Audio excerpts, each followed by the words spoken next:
Petrus 4:8 1 Petrus 4:8 Dan di atas segalanya, milikilah kasih yang sungguh-sungguh satu sama lain, karena kasih menutupi banyak sekali dosa. 1 Petrus 4:8 Di atas segalanya sudah menjadi ciri umum orang Kristen untuk saling mengasihi.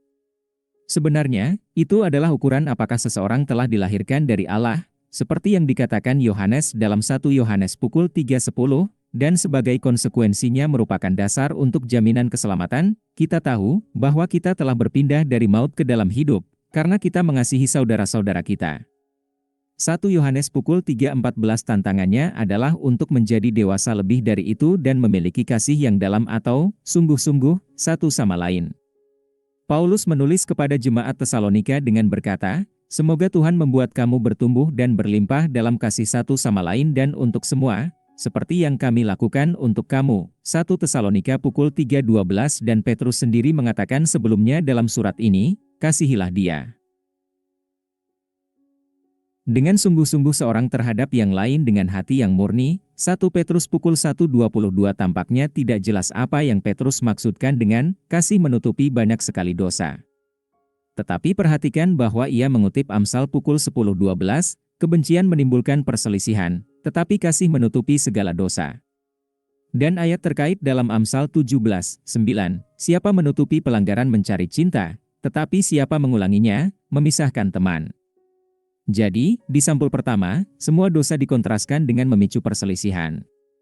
Dan selanjutnya, mengingat ayat kedua di mana menutupi pelanggaran, dan ya semua, penutup, adalah kata Yunani yang sama dalam LXX seperti dalam 1 Petrus, dengan pengulangan subjek, tampaknya masuk akal bahwa itu, menutupi banyak dosa, itu berarti tidak perlu menghasut konflik dengan membicarakan dosa seseorang. Ini pada dasarnya adalah pengabaian dosa.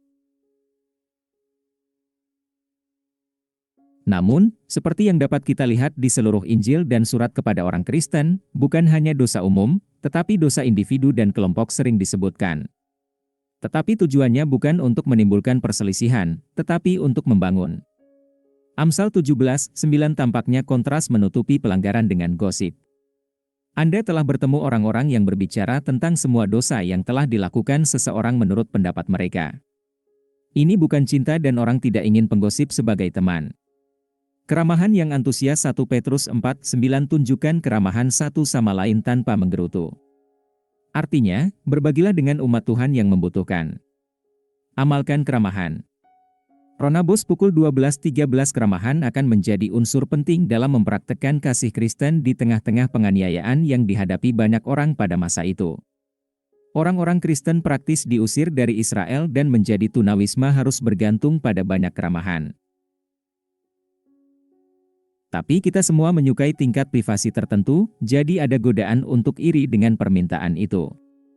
Leksikon Yunani memberitahu kita bahwa bergumam berarti sebuah ketidaksenangan rahasia yang tidak diungkapkan secara terbuka. Jadi, menyimpan keluhan Anda sendiri saja tidak cukup. Memiliki semangat keramahan melibatkan bahkan tidak mengeluh kepada diri sendiri tentang hal itu. Lakukan segala sesuatu tanpa mengeluh dan berdebat. Filipi pukul 2:14 Hadiah gunakan. 1 Petrus pukul 4:10 Setiap orang harus menggunakan karunia yang telah diterimanya untuk melayani orang lain, dengan setia mengelola kasih karunia Allah dalam berbagai bentuknya. 1 Petrus pukul 4:10 Menurut pendapat saya, secara khas ada dua hambatan utama dalam penerapan ayat ini. Salah satunya adalah pembatasan yang ditempatkan oleh kekristenan institusional pada individu yang menggunakan karunia mereka. Dan kedua adalah keengganan individu untuk mengambil tanggung jawab untuk menggunakan karunia mereka. Bahkan, beberapa orang akan mengaku bukan hadiah hanya untuk menghindari melakukan pekerjaan apapun. Tetapi kepada kita masing-masing kasih karunia diberikan sebagaimana Kristus membaginya. Efesus 4:7 Ketika salah satu bagian tubuh berhenti bekerja, seluruh tubuh menderita. Sebaliknya, berbicara kebenaran dalam kasih, kita akan bertumbuh dalam segala hal menjadi Dia yang adalah kepala, yaitu Kristus. Dari Dia seluruh tubuh, disatukan dan disatukan oleh setiap dukungan, tumbuh dan membangun dirinya sendiri dalam cinta, karena setiap bagian melakukan tugasnya.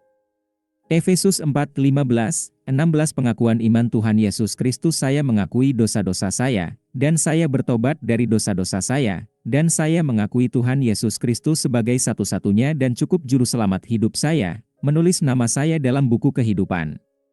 Dalam Efesus 2:8-9 tertulis, "Karena kasih karunia kamu diselamatkan oleh iman, dan ini bukan dari dirimu sendiri, itu adalah pemberian Tuhan.